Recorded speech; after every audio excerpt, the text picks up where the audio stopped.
మెదక్ జిల్లా వెల్దుర్తి మండల కేంద్రంలో శుక్రవారం ఎస్జీఎఫ్ ఆటల పోటీల ముగింపు కార్యక్రమం నిర్వహించారు. స్థానిక జిల్లా పరిషత్ ఉన్నత పాఠశాల వద్ద నిర్వహించిన కార్యక్రమంలో 2 రోజుల పాటు నిర్వహించిన ఆటల పోటీలలో విజేతలుగా నిలిచిన క్రీడాకారులకు బహుమతులు ప్రదానం చేశారు. కబడ్డీ, ఖోఖో, వాలీబాల్ పోటీలలో వెల్దుర్తి ప్రభుత్వ పాఠశాల విద్యార్థులు ప్రతిభ కనబరిచారు. ఈ సందర్భంగా ఉపాధ్యాయులు మాట్లాడుతూ విద్యార్థులు చదువుతో పాటు ఆటలపై శ్రద్ధ వహించాలని, తద్వారా శారీర దారుణ్యం పెరిగి మానసిక ఉల్లాసంగా ఉంటారని తెలిపారు. ప్రిన్సిపాల్ సాంబయ్య, పిటి సార్, ఉపాధ్యాయులు శ్రీనివాసరావు, మనోహర్, శ్రీనివాస్, లక్ష్మణ్, సంతోష్ తదితరులు పాల్గొన్నారు.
సంతోష్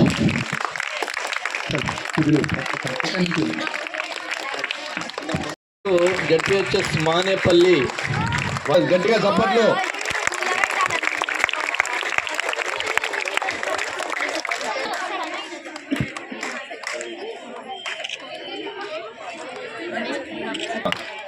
రండి, వేదిక రండి తొందరగా.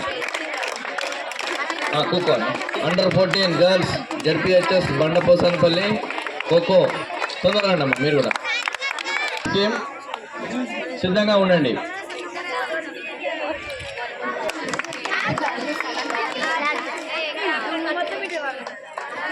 కబడ్డీ విభాగంలో జడ్పీహెచ్ఎస్ బండపోసానపల్లి,